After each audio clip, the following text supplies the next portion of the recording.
Home Alone is simply my most favorite movie that I've photographed. It's very entertaining and it's very heartfelt. Of the 27 films that I've shot, it's by far my most favorite film. Where I went to see what was described as a little Christmas film, and I had no idea what to expect, and I was enchanted. Every kid thinks, if I could just get rid of my parents, it'd be great. And every parent, once in a while, tell the truth parents, thinks, if I could just get rid of my kid. Then the flip side of those two things obviously occurs, where the kid goes, geez, I didn't mean alone, I just meant not now. Mom? And the parents go, you know, we really miss the kid. Kevin! The genius of the script that John wrote is that he plays desire and fear beautifully, like a little orchestra. Action.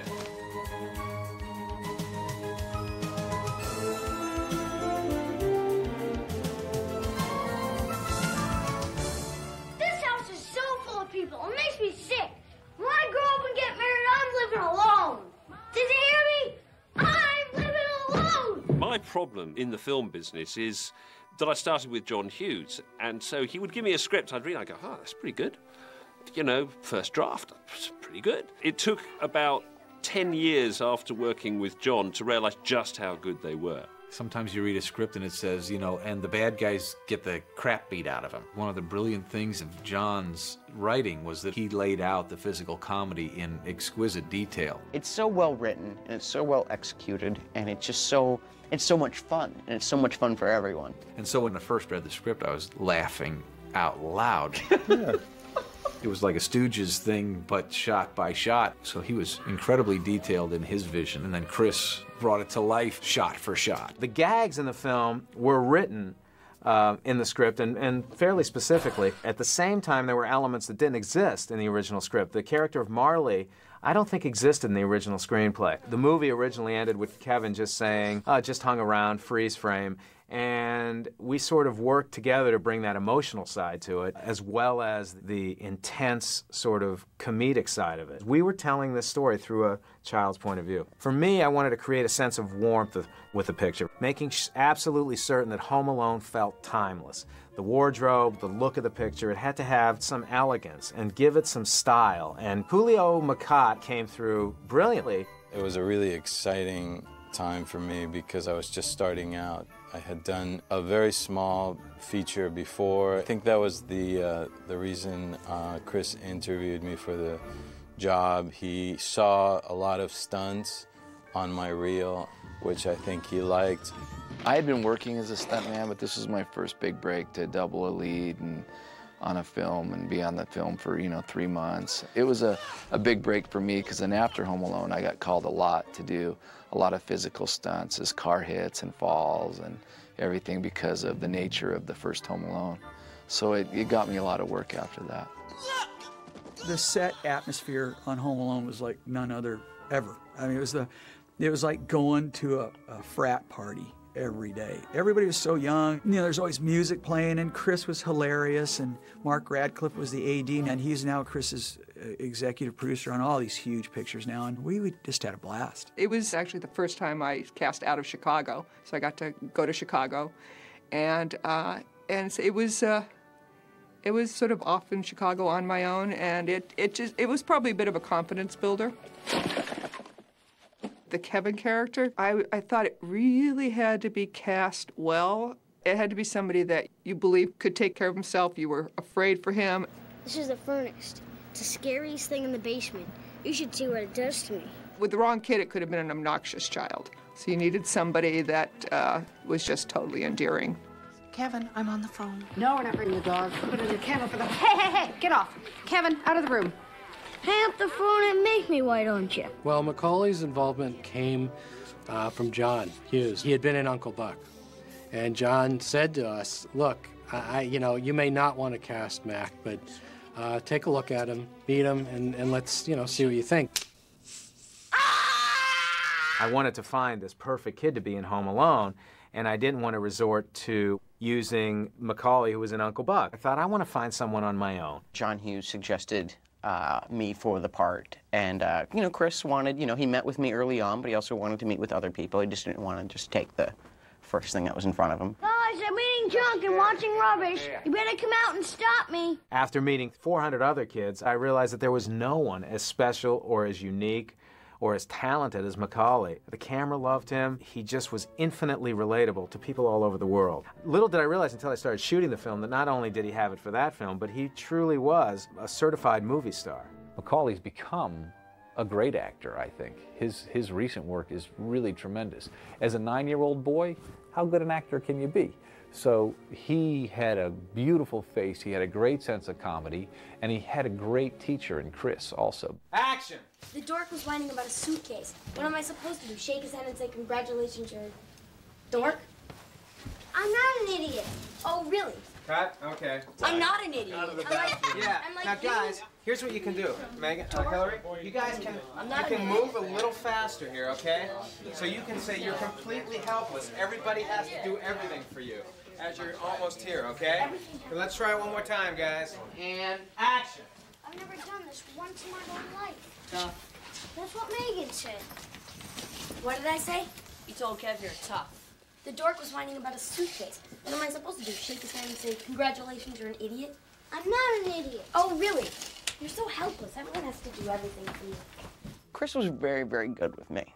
He knew how to get me to do the things that he wanted me to do, to tell the story that he wanted to tell. And that's what it was all about, is just making sure that Chris was happy. You know, you always want to make a director happy, and, you know, especially when you're a kid, even more so. I'm not sure if there's anyone else in the business who can really get performances out of children the way he can. He always knew his lines. He was always a professional, always prepared. At the same time, he was a 9-year-old kid.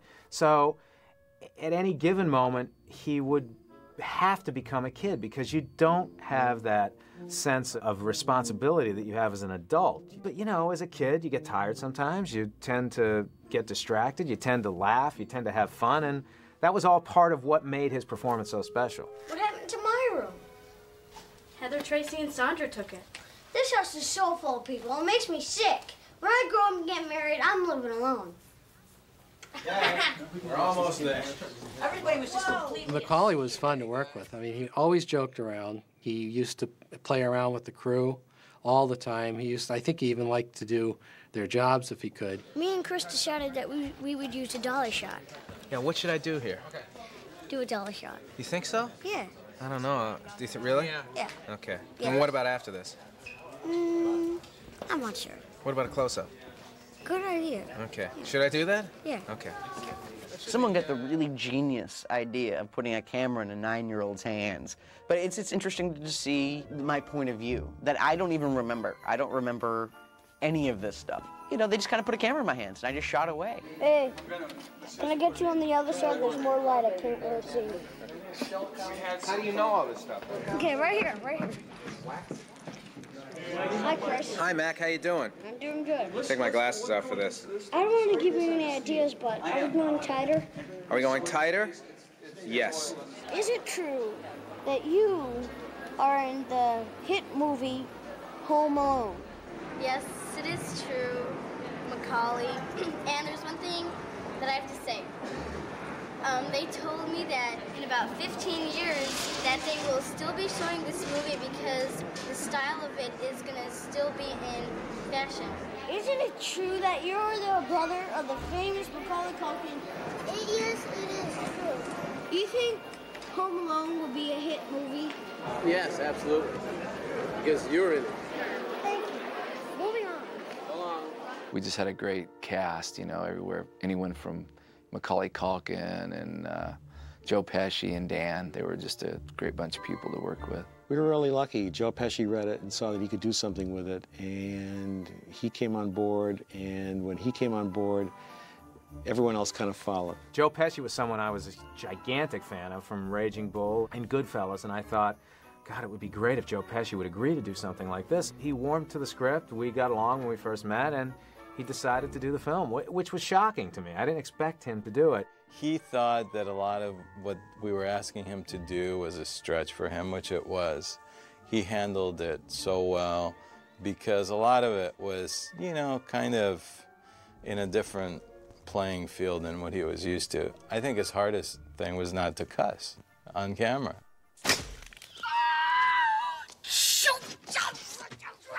I'm working with Pesci. He's such a little whiny, annoying guy who I absolutely love. He pushes you, and he wants it to be perfect, and we love being silly together. Marv! Harry?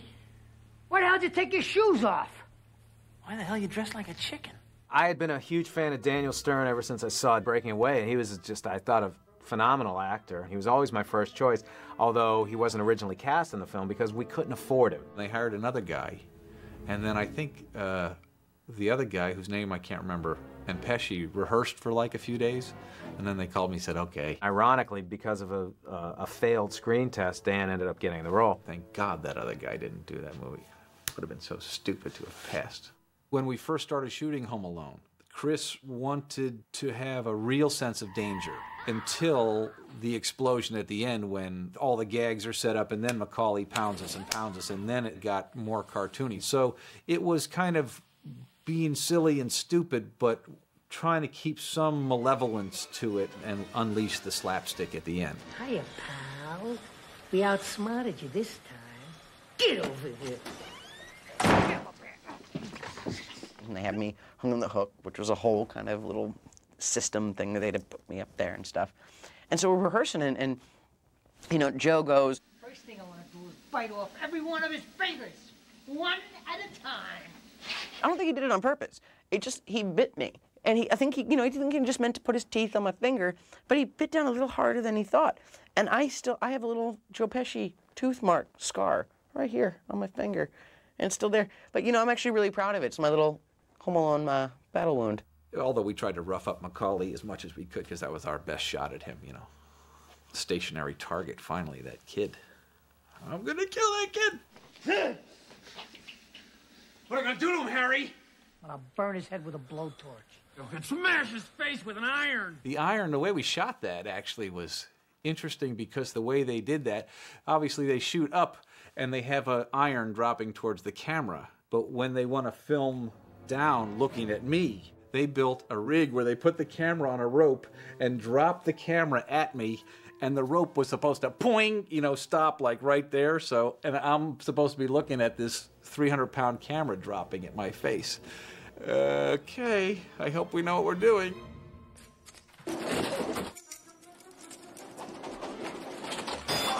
The stepping on the nail was a rubber nail that I could crush, you know, like that. Walking across the bulbs, those were all made of sugar. There's a tarantula crawling up my face, and there was supposed to be a mechanical tarantula. And so we got to the day of shooting, and I said, you know, where's that mechanical tarantula? Because I saw the box with the big hairy one.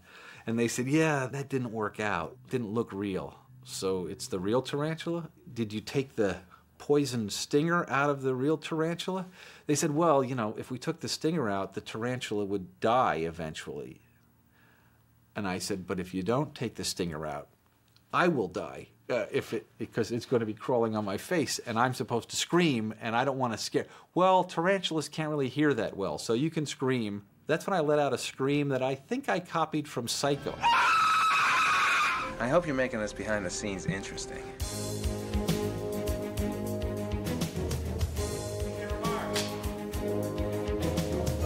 Is this making sense so far?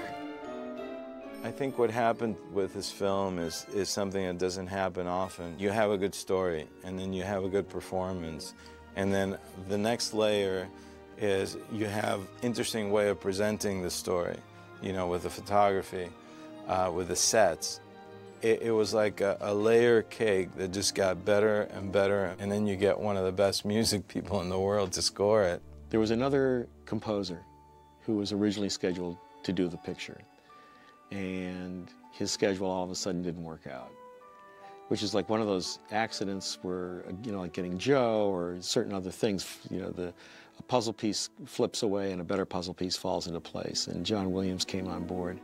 Sometimes people make associations with composers, for example, in my case, and the budgets of film. They may not ask me to do a film if the budget isn't big, or they may want someone else to do it because it is small. Actually, from my point of view, I've never really cared about that. It's more a visceral thing, the kind of reaction that one has to the material that is irrelevant to the cost of it, really, and the size of it and the scale of the production. So I was delighted to be asked to do the film. John Williams and I have done 5 or 6 pictures together, and he has truly just taken my films and just given them new life. And he's honestly, I think, the greatest living composer. The holiday atmosphere, from an orchestral point of view, is always fun to paint. And the other aspect was the comedic aspect of it. And a lot of those comedic sequences that are scored, if the music is a few frames off one way or another, it won't do. It needs to be really sewn to the action in a way that you would with an animated cartoon almost.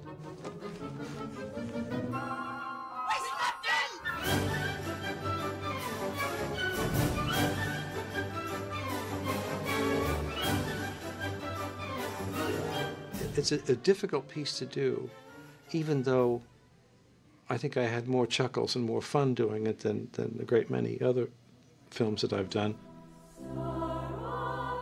This film had a lot of heart to it as well, particularly the scenes in the church, and he gave it just a big Christmassy feel, which was one of the real things that John Hughes was trying to do, was to deliver a Christmas film. At Christmas you sit and it's always the same films being shown endlessly. It's a Wonderful Life, and, well, you know, more 34th Street, well, he remade that for that very reason. So he had his eye on that market, and John Williams really helped us hit that mark. Both Chris and I had talked about A Christmas Story, which was kind of a contemporary of this film. It was a favorite of both of us. And both of us wanted to do something that was a little more fine-tuned and a little more classic in the sense of presenting Christmas in a more regal way. The key for me is to always create films that don't feel dated. A picture like Home Alone still makes an audience laugh as hard as it did when it was first released.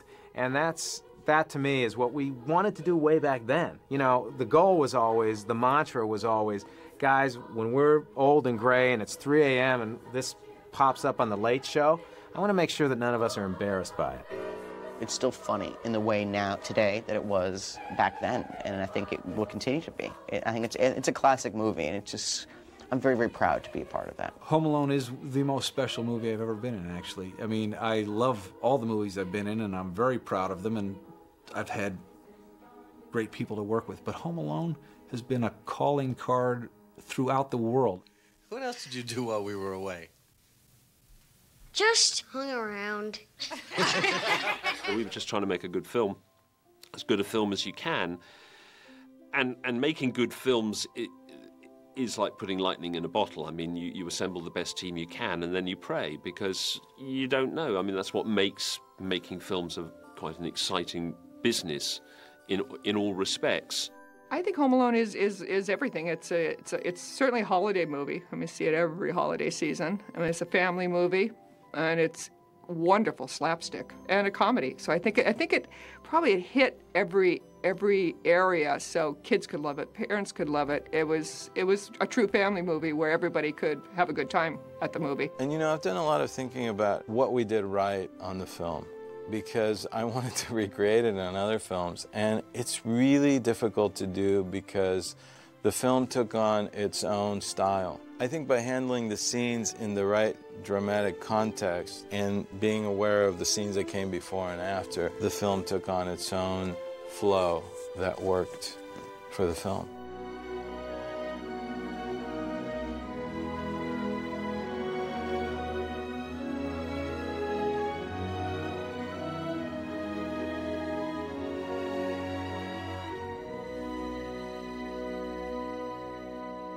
That's it, we're done.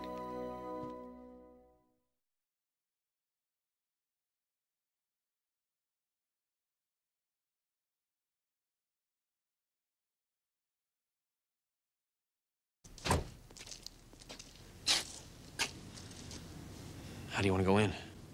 We'll go to the back door. Maybe he'll let us in, you never know. Yeah, he's a kid. Kids are stupid.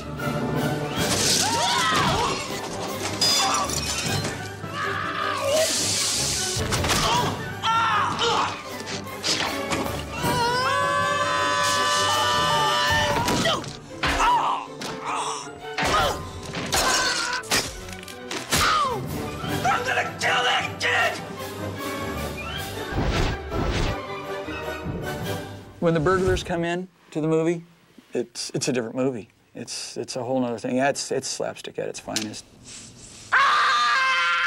Freddie Heist put together the stunts. He had Troy and Leon who were fearless. I've never seen guys jump up in the air and fall on their backs the way these guys did. I felt so bad for them a lot of times when we had to do an extra take, but they loved it. They were going for it, and it shows. You know, they were just fearless is the only way to describe them. You know, we get the road map, the script, and we'd go over it with Chris. But the paint can gag, nobody even knew how this would work. I mean, it was just, didn't know if it would knock these guys out. Back then, that was, you went in there and landed on your head and said, how do you like that? But those falls were very difficult, and falling on the tacks and the paint can swinging and everything. And if it doesn't work, if you see it in dailies and you see that the paint can is too far away from somebody's head, you know, you got to do it again. And they got nicked, you know, a lot of times. It wasn't a big budget movie, so there wasn't a lot of special effects rigs and wires and stuff, so it was all basic, you know, hitting the ground hard to make it funny, and so we did everything for real. We didn't ever, you know, use rubber steps or put rubber down on the sidewalks. We just actually did it. Everything had to be so far over the top.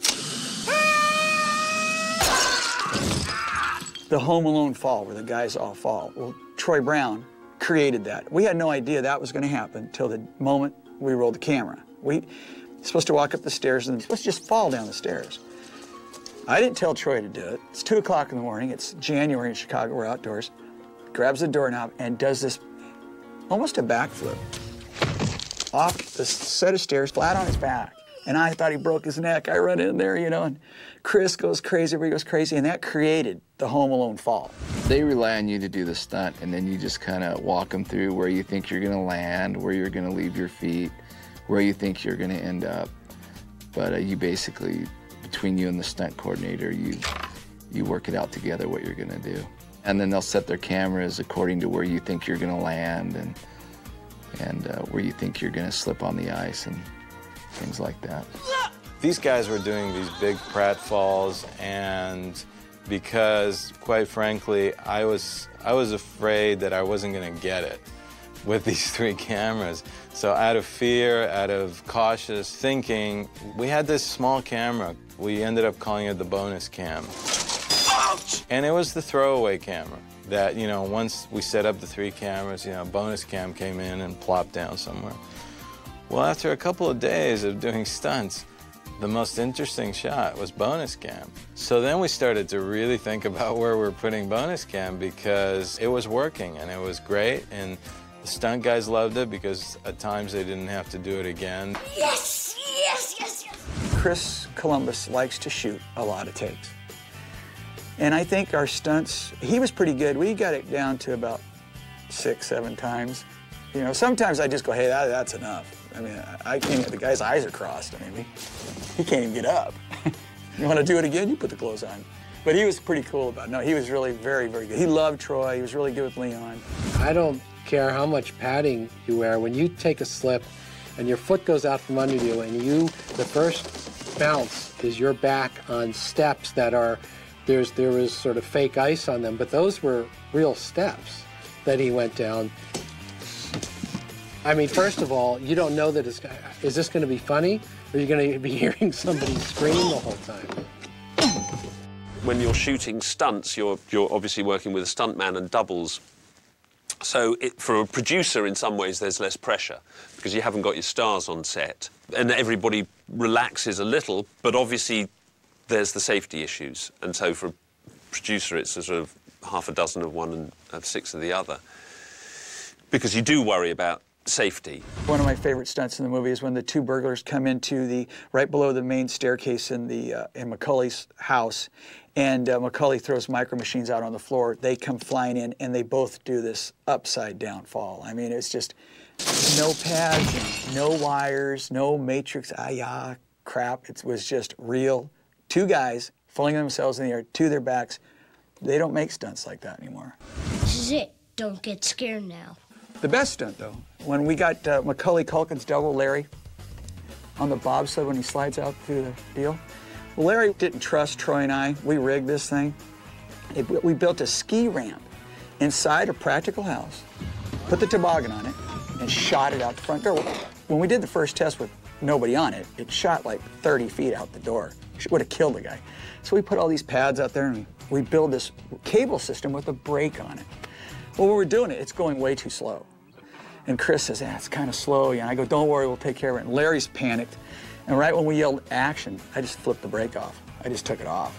And that's what you see in the movie. It just shoots him out the door.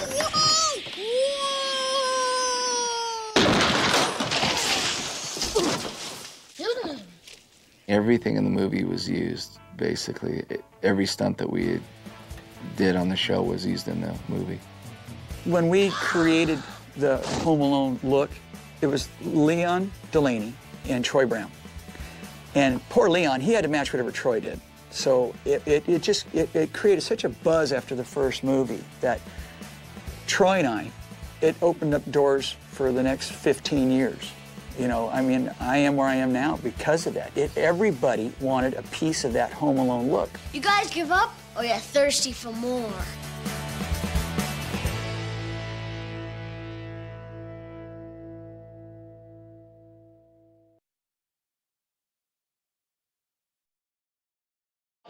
Welcome to Home Alone. I'm bringing behind the scenes. I remember they did give me the camera when we were shooting at O'Hare, which is the whole sequence, the whole family's there. We're all running through the airport. Action! Excuse me, sir! Sorry!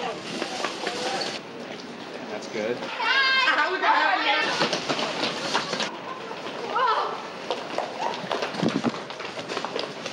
Cut!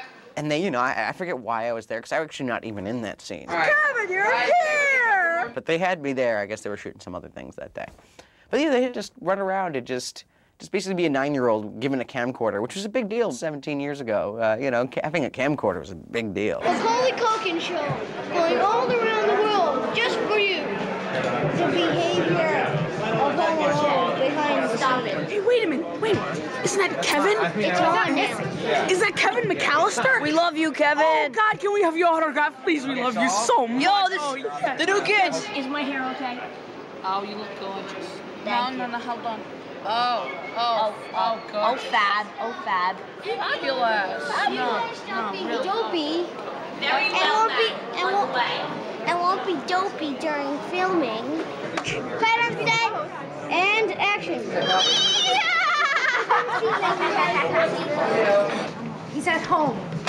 We left on an overseas flight and somehow we... This is behind the scenes of Home Alone. This is our set. Then we're coming home together. I don't know if I can stay down here. Go back up. Great action, guys. Great action. How you doing, pal? Good. Chris, do you need any help? Finish your set. I need you to direct this scene. You okay? I'm all confused. Okay. Sometimes Chris needs some help setting up shots.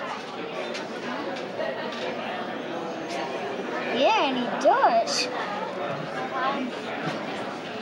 Dennis. Cut. See this? He's directly by. There you are. I already got some interviews. Captain O'Hare, what's it like working as a mother of the actor Macaulay Culkin? Oh, I couldn't ask for a better job. I'm the luckiest girl in the world to work with Mac. Mac's a really special guy, and I'm gonna make him a close-up now. Okay, and I really like him in more ways than one. He's cute, he's nice, Next and question. he's got cute cheeks. Do you think Home Alone will be a hit movie? Sure, How come? because it's coming out at Christmas. It's got a lot of funny parts in it. And Mac is in it. Yeah, that's it. Our next interview, Hillary. Yeah. How's it like being an actor? Well, it's interesting because you get to meet a lot of new, interesting people, and it's very fun. Angela, is it true that you worked with the famous Macaulay Culkin? Hey, they're ready for first. Yes, it is. And I have to go to a movie Unfortunately, now. we have been paged, and we must leave. Thank you very much, Mr. Culkin. Later. Later. Daily? We have food today. Lapidus of Chicago. Yeah, don't be afraid to move those feet. I shot a little bit of the airport. It just looks neat. I'm like running through everything. Well, one shot I went through everything like how it is being my size, running between people and like. Hey, Mac, you want to film some of the on-set action? Hey, why don't I interview you? You guys do an interview together. I'll film you guys. That's what Catherine wants to do in her time. Okay, press the red button. And it's recording. How do you guys like working in Chicago? It's great, yeah. Is that where we are?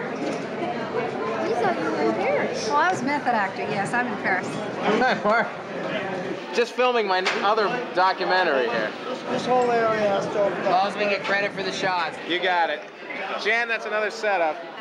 Lunch, 1 hour. It's odd looking back on it. It's a different life. It's a different lifetime ago.